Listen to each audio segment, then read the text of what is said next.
Welcome to worship this morning, this beautiful Sunday morning at the Unitarian Universalist congregation of Shelter Rock. I'm the Reverend Dr. Natalie Fenimore, and I minister here alongside the Reverends David Carl Olson and the Reverend Israel Bufardi, who are at the congregational retreat, and our student minister, Dana Moore. In this Unitarian Universalist community, we seek to build a more just and joyful world. We use science, reason, and the many gifts of the heart and spirit to explore life's meaning and mystery. We believe that you need not think alike to love alike. No matter where you are on your spiritual journey, you are welcome here. I invite you to participate in some of the many events and programs at this congregation.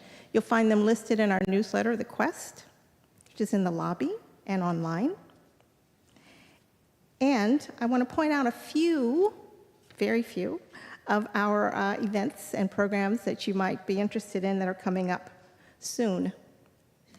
On Friday, May 31st, join the religious education service group in packing snacks for the Allie Forney Center in New York City. It's a great opportunity for a multi-generational experience and to do some service, some good service.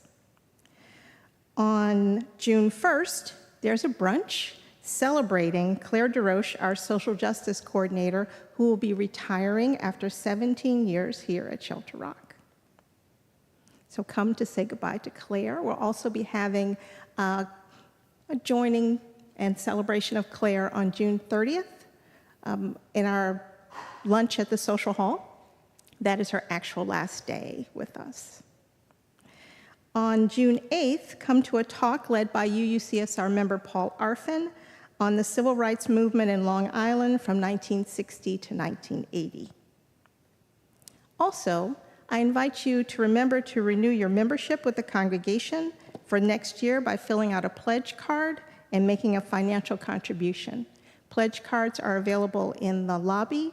You can also do it very quickly online. If you have any trouble, just call the office. Next Sunday, we will have our annual congregational meeting after the worship service. This is an opportunity to vote for next year's budget and for new officers for the Board of Trustees and the Veach Board of Governors. There will be a special brunch in the social hall before the meeting. And after worship today, we've arranged for a picnic. If you're a visitor today, please come as our guest. We'll have time outside on our beautiful patio and grounds right out here. Time for gathering as a community in nature. And here, we are doing what is also happening at the all-congregation retreat at Camp Zeke in Pennsylvania, where they are enjoying their time in nature there. Special thanks to our facility staff, assistant to the minister Sharon Esposito, and members of the men's group, Hal, Robert, Jerry, and Bernie, for all their work on putting together this special picnic. And now, I invite us to worship together. I light our chalice, the symbol of Unitarian Universalism, with these words from Christine Robinson. We gather this hour as people of faith. With joys and sorrows, gifts and needs, we light this beacon of hope, sign of our quest for truth and meaning, in celebration of the life we share together. And also today, in remembrance of Memorial Day.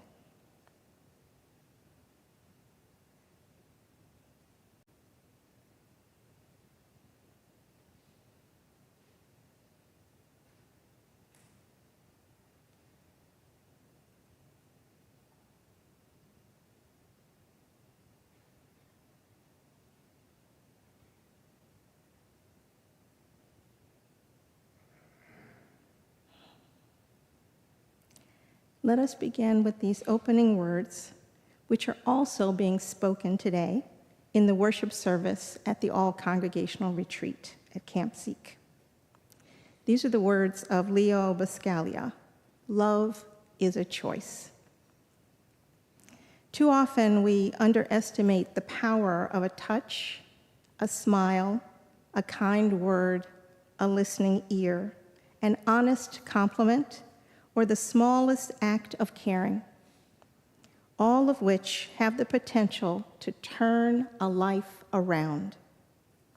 Love is always bestowed as a gift, freely, lovingly, and without expectation. We don't love to be loved, we love to love. Love is not a passive feeling, it is an active choice. It is about choosing to make the world a better place by spreading kindness, compassion, and understanding. Every moment presents an opportunity to make that choice. Love is our true destiny. We do not find the meaning of life by ourselves alone. We find it with one another. Please rise in body or spirit for our opening words and song of affirmation. The words are on the screen. Love is the doctrine of this congregation. The quest for truth is its sacrament, and service is its prayer. To dwell together in peace, to seek knowledge in freedom, to serve human need. This do we affirm and covenant with each other.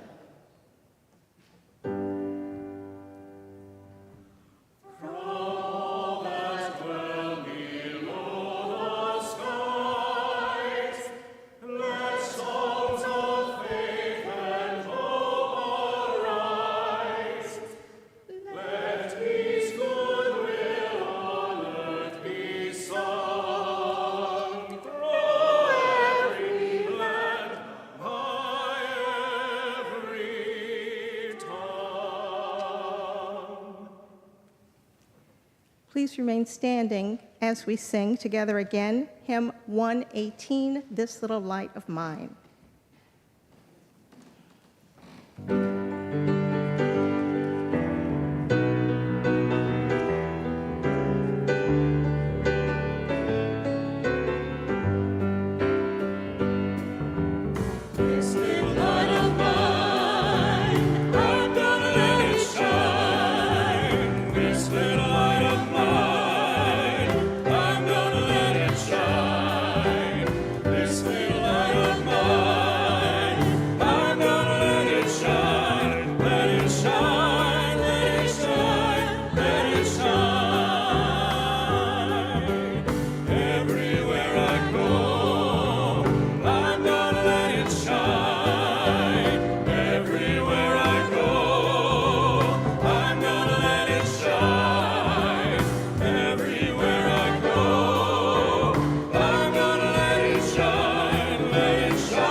Please be seated.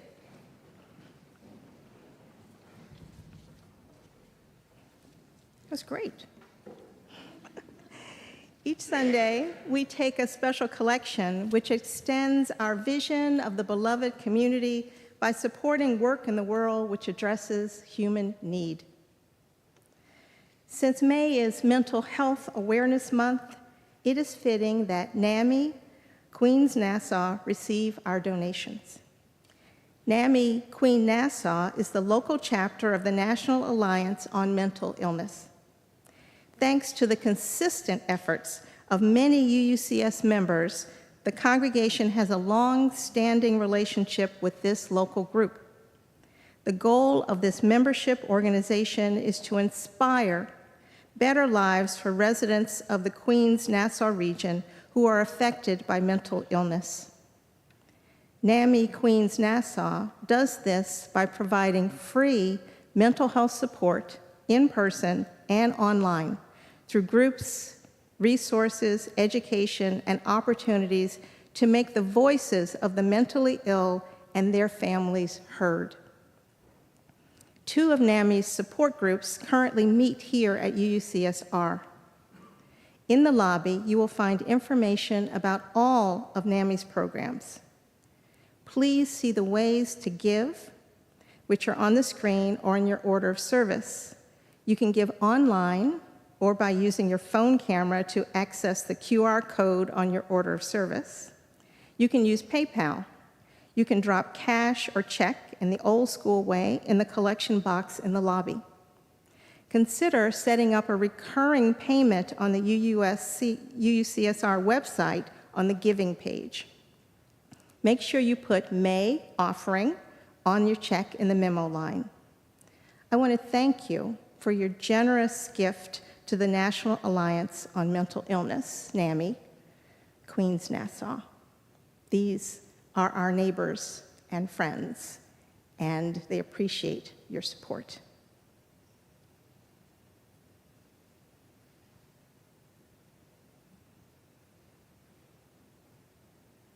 Now please rise in body or spirit as we sing hymn number 352, Find a Stillness.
Thank you. Please be seated.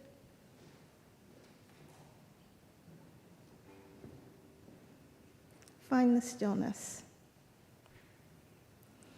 We come together now in a moment of silence, meditation, and prayer.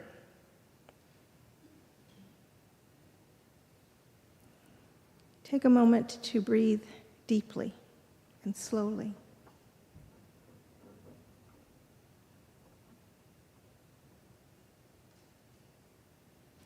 Try to connect to this land, the native land of the Madincock people.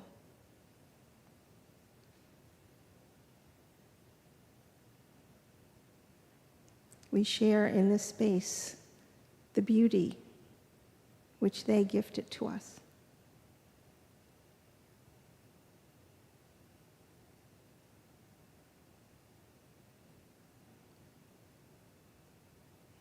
Breathe.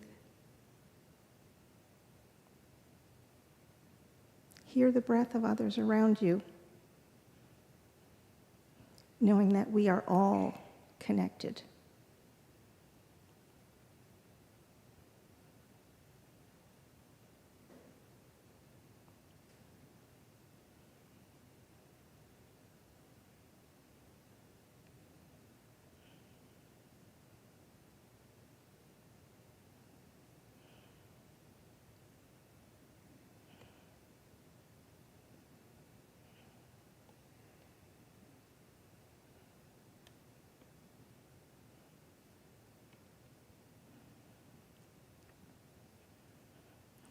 into the silence.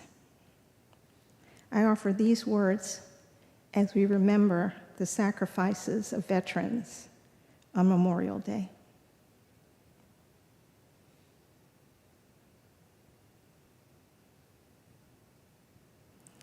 By Archibald MacLeish, The Young Dead Soldiers.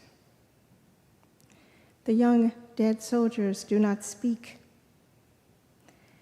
Nevertheless, they are heard in the still houses. Who has not heard them? They have a silence that speaks for them at night and when the clock counts. They say, "We were young. We have died. Remember us." They say, "We have done what we could, but until it is finished, it is not done." They say, "We have given our lives, but until it is finished, no one can know what our lives gave." They say, "Our deaths are not ours, they are yours. They will mean what you make them." They say, "Whether our lives or our deaths were for peace and a new hope, or for nothing, we cannot say. It is you who must say this."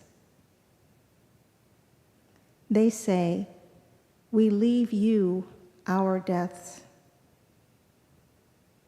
Give them meaning." "We were young," they say. "We have died. Remember us."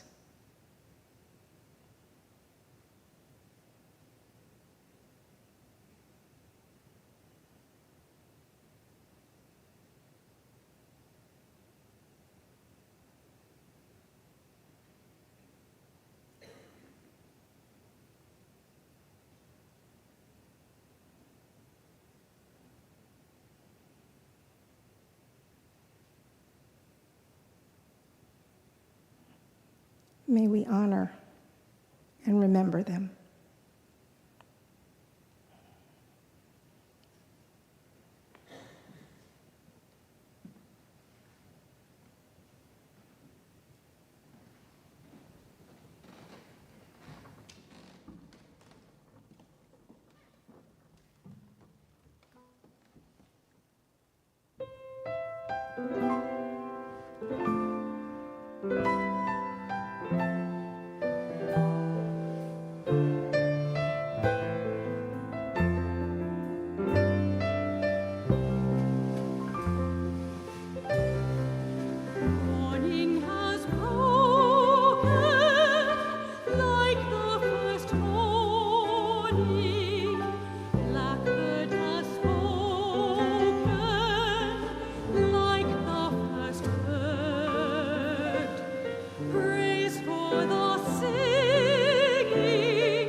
Many thanks to the musicians today, always a treat.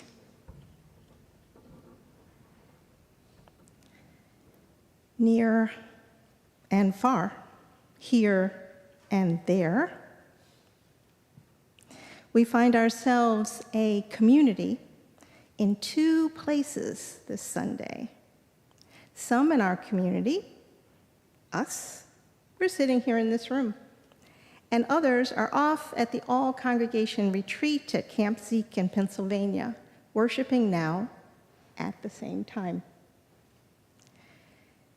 It can feel like we're dividing ourselves when we're apart, diluting our power, our energy, scattering our relationships. But in truth, we are never all together in this room.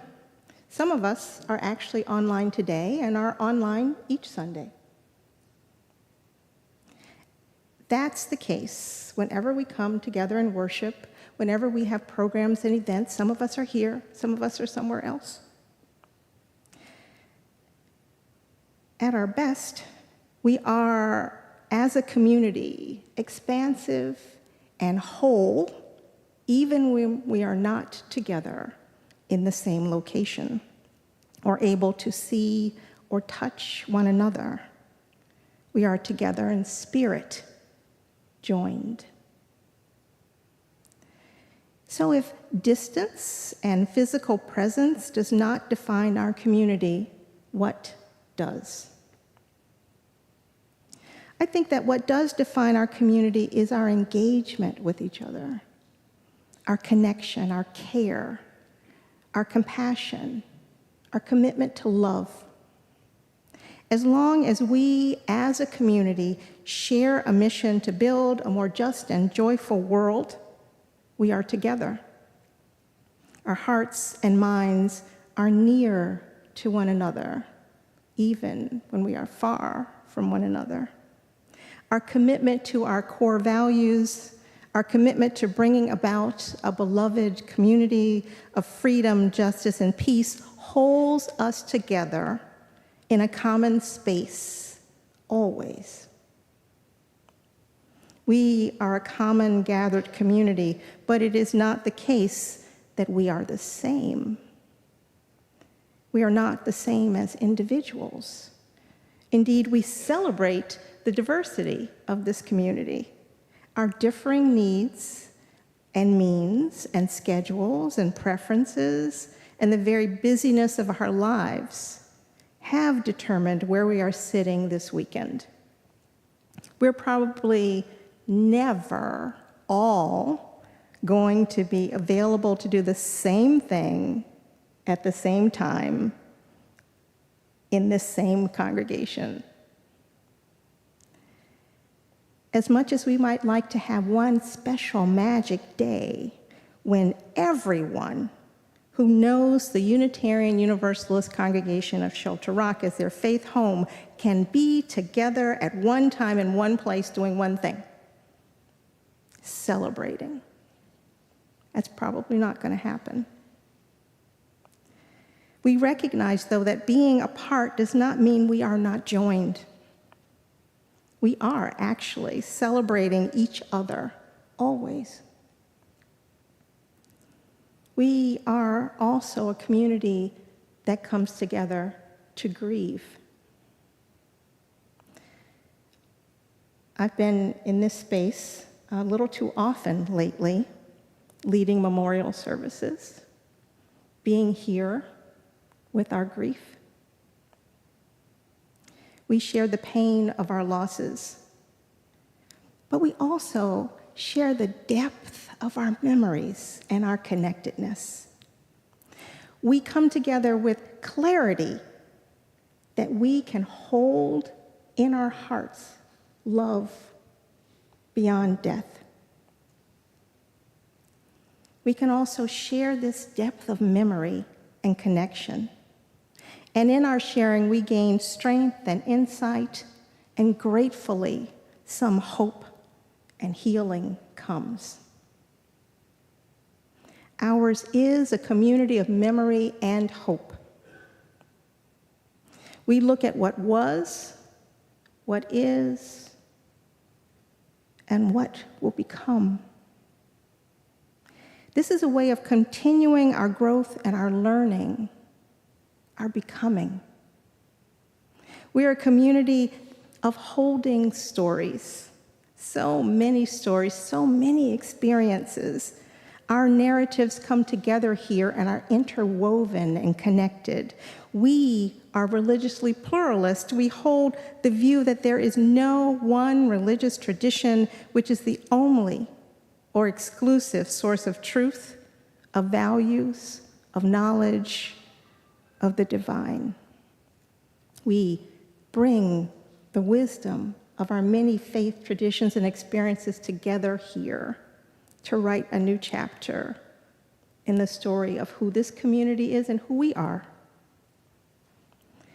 And so by extension, we also need to make space for knowing about the lives and experiences of those in this community and the world all around us.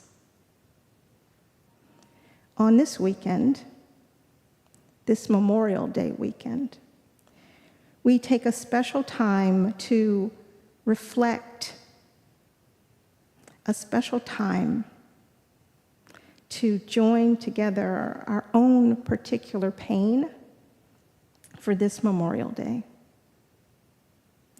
to reflect on memory and grief and loss. Some here may know that in a very particular and specific way. They may have lost loved ones. They may have experiences of battles, of war, of displacement. Our hearts are with them now as they mourn. And so I invite them, those who have a name that is present with them, of a veteran, of a friend or family member who has suffered in war, of those who have died. If you would speak that name into this space so that that memory can be present with us.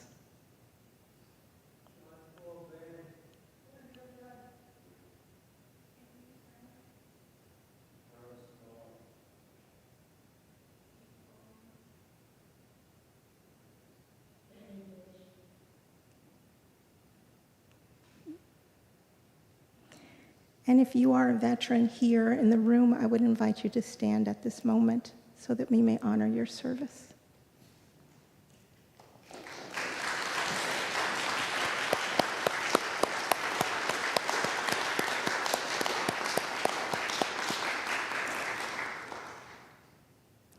We mourn and grieve, and yet we hope and remember.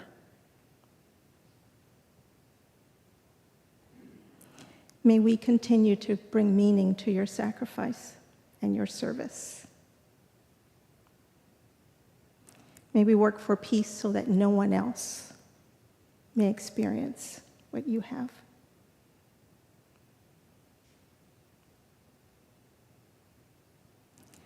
Today we do reflect on the past, the present, and the future as we honor Memorial Day. This week, I read an article about Memorial Day on Anti-Racism Daily. The article said this: May 30th marks Memorial Day, a day of remembrance for those who have died in service of the United States. The federal holiday, originally called Decoration Day, was created to honor and remember Union soldiers who died in the Civil War. In May 1866, General John Logan declared the holiday for the purpose of strewing with flowers or otherwise decorating the graves of comrades who died in defense of their country during the late rebellion, and whose bodies now lie in almost every city, village, and hamlet courtyard in the land. It would later be recognized as a day to commemorate all U.S. troops and soldiers. However, Memorial Day's origins and earliest tributes have been forgotten. During the Civil War, Union soldiers were held in Charleston, South Carolina. About 200 soldiers died there and were buried in a mass grave. At the end of the war in 1865, freed Black people in Charleston exhumed the bodies of the Union soldiers and gave them a proper burial in a new cemetery they built. On May 1st, 1865, 10,000 people visited that cemetery. Emancipated Black people and their white supporters. A reporter for the New York Tribune described it as a procession of friends and mourners as South Carolina and the United States never saw before. This was 3 years before the official first Memorial Day observance. I'd never heard this story before. But in learning of this story, I was reminded of the ways that we can remember the past and remember it fully, including some of the history, excuse me, that is most often left out, not told. We can tell full stories of the past, reflect on those stories in the present, and be guided to a more inclusive future. Part of how we might be more inclusive is to become a community which lives as fully within these walls as outside of them. As confusion, division, anger, and fear rage in our culture and in our world, we can take a step back from the worst impulses of these times and listen to one another. Be open to the possibility of good outcomes from our encounters with one another. Yes, there is division. There are legitimate reasons for anxiety, for hopelessness. Fight those impulses. Fight them as a soldier fights a war. Challenge what divides us. And also stand up for our core values. We can do both. We can listen to the other side, but be clear about what we believe. We can embrace the kind of engaged pluralism which Reverend Olson wrote about in his Quest newsletter article. We can go about listening to and bringing into our circle of concern an ever-widening group of people. We can have in our circle of friendship those both near to us and far from us. As Reverend Olson wrote, pluralism is not just the recognition that this world and this human family and maybe the universe itself are filled with difference. Pluralism is a set of actions by which people show great respect for those differences as they engage one another. It is a place of dynamism and creativity. Engaged pluralism leads to openness and growth. We need to be careful. Engagement can sometimes lead to misunderstanding and hurt. When there is hurt, we need to find ways to make amends that center those who have been hurt. Still, our faith calls for boldness, the experience of engagement. Such engaged pluralism is a reflection of our core value of love. Francis David, founder of the Hungarian Unitarian movement, centuries ago said, "Love is the creative spirit of the world, the highest treasure of humankind. The highest treasure of humanity is profoundly diverse, the highest treasure awaiting our engaged pluralism." We may not be able to change the past. We may not be able to take away the scars of war, of anger, of fear, of prejudice, of racism. We may not be able to change the past. We are actually unable to change the past. But as freed people did in South Carolina, we can exhume the bodies. We can give them a proper burial. We can show respect and begin again. Whether we are near or far from one another, whether we share the same story, know the same divinity, believe the same truth, we can come together. We are together here on this one earth. There is no other place for us. So together in compassion and love, together in the journey towards freedom and justice, may we find ourselves always, near or far. May we embrace this vision that we can move forward together. May we embrace this as our mission. May it be so.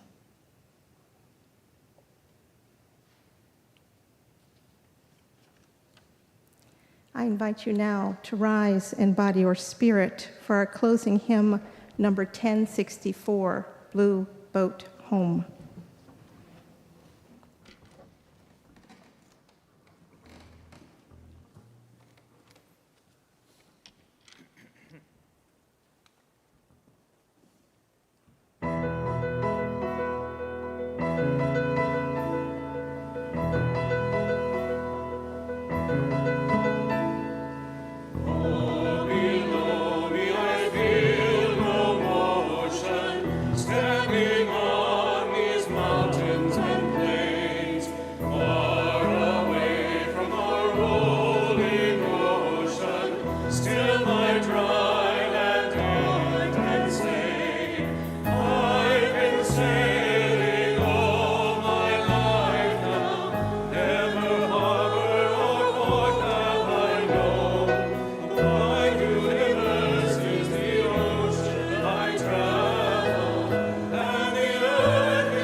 In closing, these words from Laura Lynn Bellamy. If you have found freedom, take it with you into the world. If you found comfort, go and share it with others. If you have dreamed dreams, help one another that they may come true. If you have known love, give some back to a bruised and hurting world. I invite you after the service to join us for the picnic on the patio. You may also want to take some time to visit the Remembrance Garden near the Beach House for quiet reflection on this Memorial Day. We now extinguish our chalice, but not the light of truth, the warmth of community, or the fire of commitment. These we carry in our hearts until we are together again. Please remain seated for the postlude.